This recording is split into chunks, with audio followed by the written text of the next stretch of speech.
C'était un élément fort parce que ça fait partie du futur. C'est aussi le moyen pour la station de revenir dans la course des grandes stations et de réoffrir une station attractive et une station respectueuse de l'environnement. C'est vraiment le futur appareil emblématique de la station. C'est pour ça que j'insiste sur non plus le 4 saisons, mais sur le 1 saison.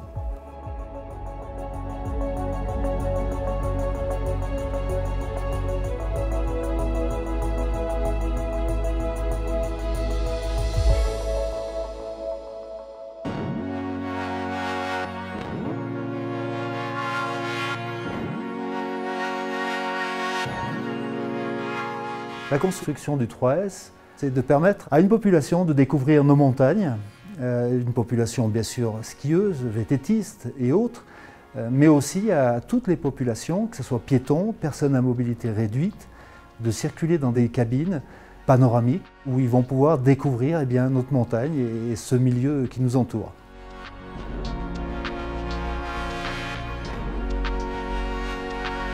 Pourquoi il y a eu des stations de sport d'hiver ?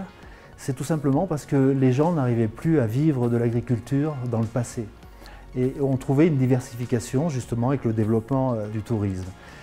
Pour nous, c'est facile aujourd'hui. Mais pour nos anciens, ça n'a pas toujours été simple. Ils ont toujours innové, ils ont toujours trouvé des solutions. Et en fait, ça a été eux les vrais pionniers. Nous ne sommes qu'une reprise, quelque part. Nous poursuivons leur effort. La rénovation du Gendry, elle s'inscrit dans une politique générale de rénovation de la station pour à la fois réaugmenter l'attractivité de la station, mais aussi répondre à des exigences, et là je parlais notamment de l'hébergement, en matière de rénovation thermique des bâtiments. Donc remonter en qualité, diminuer nos consommations énergétiques sont deux obligations auxquelles la rénovation, et notamment du Gendry, répond.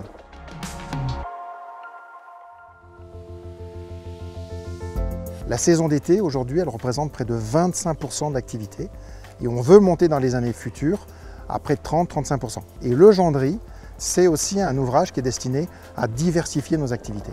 Et l'idée de demain, c'est plutôt d'aller sur une saison qui partirait par exemple du 1er décembre et qui se terminerait le 30 août avec une pérennité sur plusieurs mois qui bien sûr bénéficierait aussi à l'ensemble des travailleurs, ça leur permettrait d'avoir un travail sur l'année.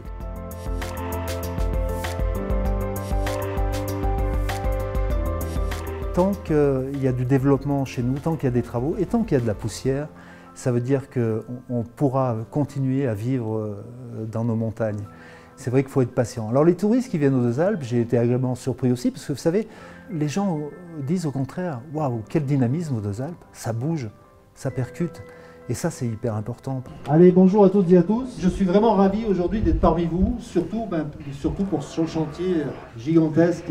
Et bonne visite en attendant. La station a longtemps été dans l'immobilisme.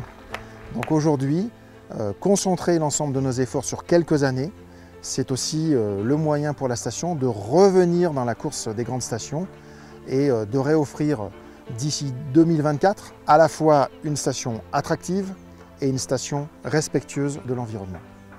C'est là qu'on sortira et soit on partira à droite vers les pistes, soit on reprendra un chemin que je vous expliquais qui passera derrière la gare de Bussalier pour partir de l'autre côté. Voilà. C'est vraiment pour moi le signe d'une nouvelle période qui s'ouvre parce que en fait un peu d'où qu'on soit sur le domaine ou sur la station, on verra ça. J'ai l'impression que ça avance très très vite. Ça va nous permettre aussi de pouvoir expliquer à nos clients et c'est quand même bien qu'on puisse avoir le bon vocabulaire, qu'on puisse répondre à toutes leurs questions, inquiétudes aussi. Je pense que s'il y a une station sur laquelle on skie encore dans 30-40 ans, avec ce nouvel 3S, c'est déjà